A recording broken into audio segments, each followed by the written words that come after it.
Hello, this is Jenny from Designs of Paper. Thank you so much for stopping by my channel. I have taken a one video break from my Christmas series to bring you an autumn/Thanksgiving project-ish. Tomorrow is Thanksgiving in the United States, so I thought I would show you something a little less Christmassy for one day. I am going to be doing a little bit of an experiment with these Chalk Couture transfers. So the transfers are made out of a sticky back vinyl, and the opening where you push the ink through is actually a screen. So it's not like an open stencil. I'm not sure exactly what the technical benefit to a screen versus an open stencil is. I've used them both. I don't know, they work about the same. Well, I don't know, kind of, sort of. Anyway, I am doing an experiment, so I am using some chipboard that I have just put a layer of white acrylic paint on. Normally you would use something like this wood background that I picked up at Walmart or any of the other substrates you could buy straight from the store or any craft store. And the idea behind these products is that you can wash off the paint and change the theme of your decoration every season with only having one piece of decoration, like one frame, one anything. But one thing the company does say is that you need to wax your substrate before you put any transfers or ink on it, and that is to prevent the transfer from pulling up the background paint. I did buy the Chalk Couture wax, but before I could use it, it was dried out. It comes in a little like tube like chapstick, and it was dried out before I could even use it.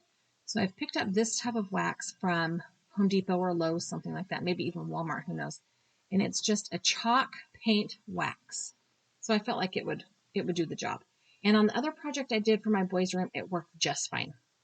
So once I have added the wax with a little bit of an old t-shirt, I'm going back through and wiping it off, making sure there's no big clumps, and that I have covered the entire piece of chipboard with wax.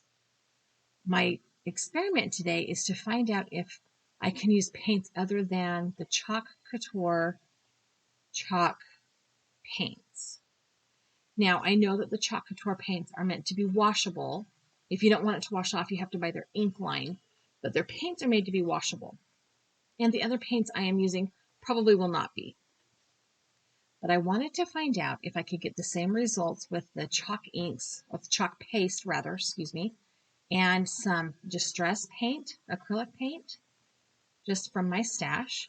And then I picked up a couple of tubes of, or barrels, whatever, pots of this, I think it's called Waverly brand from Walmart. It's a chalk acrylic paint.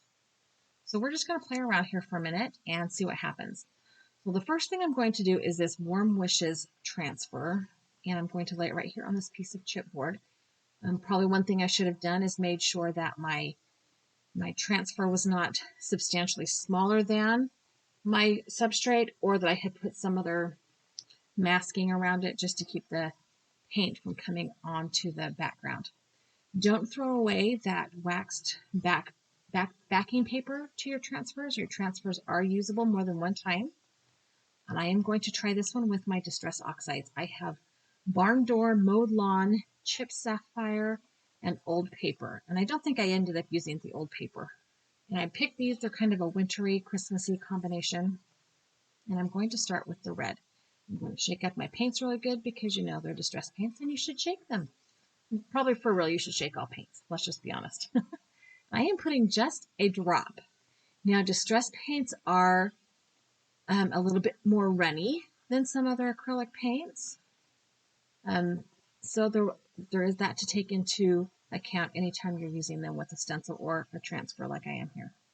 I do have the Chalk Couture little squeegee tool here. One thing I know from my previous project, I created some artwork for my boys' bedroom, is that you can't be gentle. You really do need to push the paint or the paste through the screen. Now I want to use two different colors of paint for these words. I will just take a piece of painter's tape and cover up that bottom word so that I can add some green paint to the word that says warm. And I'm just going to put a little tiny bit on the top of my craft mat. Again, I am working on that Tonic Studios Easy Clean craft mat because it's easy to clean up. And it sticks to my work surface. It doesn't slide all over my desk. I love my heat mat, my Teflon heat mat, but it slides on my desk. I have to tape that down. I am just going to go ahead and push the green paint through this transfer. They call them transfers, not stencils. You need to be careful with that. And it doesn't matter if I go on top of that blue painter's tape because I'm going to take that up, but I don't want to cover up the red because then I'll have a little bit of a red blob on top of my, or a little bit of a green blob on top of my red mitten. Okay, and the bottom word I'm going to do in this chip sapphire or broken china, not chip sapphire, that's way too dark, broken china distress paint. And I need to be careful not to get it off the edge of the transfer as well. So I did pull in a scrap paper. It kind of sort of worked. I don't know. I don't want to cover up the green paint so that I have a little blob of blue on top of the green, and I don't want to cover up the red. This blue is so light, I don't know that it would make a difference, but we're trying to be careful here, right? I did edit out all the cleanup of this, and I will tell you that other than the red being a pain because red is a pain, the cleanup was really quite easy. I just used baby wipes and a microfiber rag to clean the paint off of the transfers. Okay, so I'm going to peel this up, and I'm going to kind of sort of go diagonal for a minute, and then I'm going to go just kind of straight across. And you can see that that distress paint was probably just a little too runny, especially the green. There's a little bit of blurred edges.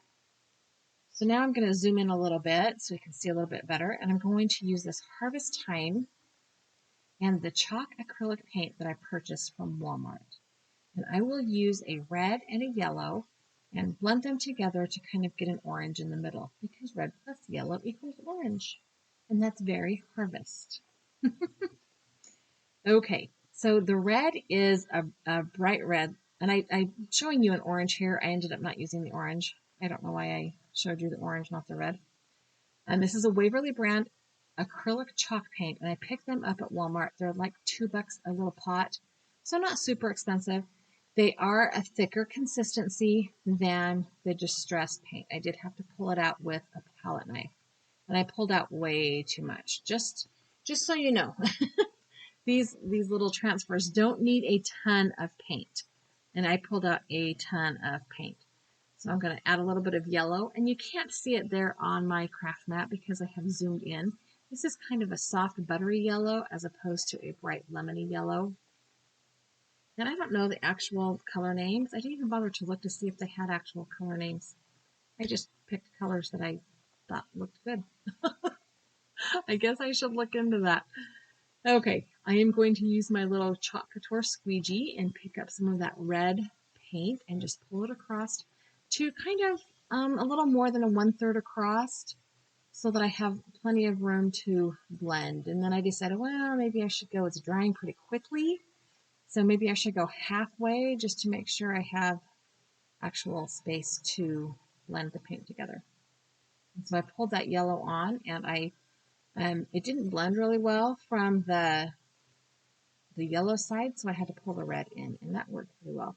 You can see as I start to pull this up that the mixing, the kind of ombre effect looked really good. And I did smear a little bit down on the bottom, but it came up easily because of the wax. So here I am putting my stencil back down on top of the backing paper, and we are going to go ahead and check that out. It's, like I said, that little blob on the bottom. I wiped my rag with it, and then I just kind of licked my finger and used my mom's special cleaning tool to get that little smudge off the bottom. And you can see that the paint blended together nicely, and it went through the transfer really well. Okay, so the third one we're going to do, I'm going to use this little one that says Gather and Gobble. This is my Thanksgiving themed. And I will be using the Chalk Couture paste. I have some individual packages of like their autumn color combination. So it's these 4 colors right here. I think it actually has 5 or 6 colors, but I just picked out those 4 kind of thinking, I don't know. I was kind of going for the red, yellow, orange, green kind of combinations. And this red came out super fast. I did kind of knead them together in the palms of my hand for a minute, and it came out super fast and way too much. And then I spent a ridiculous amount of time trying to get it back in that little packet. Yeah.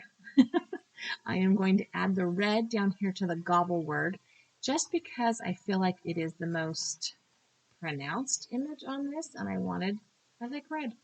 I wanted the red to be the thing you see. I don't know. And I am trying to go around the descender on that G in the other word. And I tried the yellow and it was so dry. All it did was crumble all over my transfer, as you can see on top. So I edited that part out because that was nonsense and shenanigans. And I've opened the yellow and sped this up super, super fast. This is how I kneaded the red one together, and it worked really good. The yellow, okay, it worked really well when I kneaded the red. Kneading the yellow didn't work at all. All it did was drop crumbles of paint onto my project. And so I've kneaded up the orange, and it's kind of together in one clump down at the bottom, but it's really not paste consistency. So I feel like this paint does not have a great shelf life, even though I had not even opened this yet. So that's a little bit disconcerting because their pastes are not inexpensive, right? So I added a little bit of water to the paste. I figured I'm not adding it to the container. I'm just adding it to the little dollop on my craft mat, and so what, right? This is an experiment. And I'm going to just add another little spritz in there, and it kind of starts to come together then. So I will have to do some research and find out if that's okay with their paste. Like, is it normal for them to dry out, and is it okay to reconstitute them with water? Because I have purchased some of their bigger pots of paint, and I'm going to be really disappointed at like $6 a pot if I can't add water to reconstitute them and have them work correctly. That would be a little bit disappointing because I have purchased some additional stencils and I would love to make more projects with them, but if the paint's going to dry out, then why? So here I am mixing up that green again. And again, it's super, super fast. And it did kind of, again, go down into a clump, but it was still a little bit dry. Not quite as dry as the orange, but still way more dry than the red. And you can see it's just like complete, like chalk. So like chalk particles. I guess it's chalk paint, so that kind of makes sense. I don't know. I am going to add some more water to it and just kind of mash it down so that there's not chunks of dried paint, and then add it. I'm completely off screen. I apologize. I'm adding the green to that little outline leaf. And when I get to the other end, see there, you can kind of sort of see what I'm doing now. I got a little off screen on that one. I wanted to zoom in so you could see what I was doing and did not pay attention to where I was working. Okay, so as for the transfers, they all stained. It didn't matter which type of paint I used, especially the red, it just stained. Okay, so I think that your transfers are just going to stain. That's not a big deal. So let's take a look and see how each of the three paints worked. So here is the Gather and Gobble. This is the Chalk Couture paint. Reconstituting it with water did kind of sort of seem to work. I noticed there was some distress, so I looked back at the transfer, and there is some distressing in that transfer. So the lack of solid imagery in that gobble word is supposed to be there. Okay, the next one, Harvest Time. This is the Waverly paint, the chalk acrylic paint from Walmart. Again, there is some distressing in the harvest word, but that one turned out, I think, my favorite. And maybe it's because the color blending, or maybe it's because I didn't have to reconstitute the paint. I don't know. I just think it turned out really pretty. And then the third one is the Distress paint. And they were by far too wet. So there is supposed to be some distressing in the word warm, but I think it was just a little bit too liquid. So for sure, the acrylic paint from Walmart will work. And obviously the chalk paint from Couture will work, or the paste, as long as it is supposed to be able to be reconstituted. Then it's not a total waste of my dollars. So I'm going to have to do a little research. I hope you enjoyed this little experiment of a project of mine.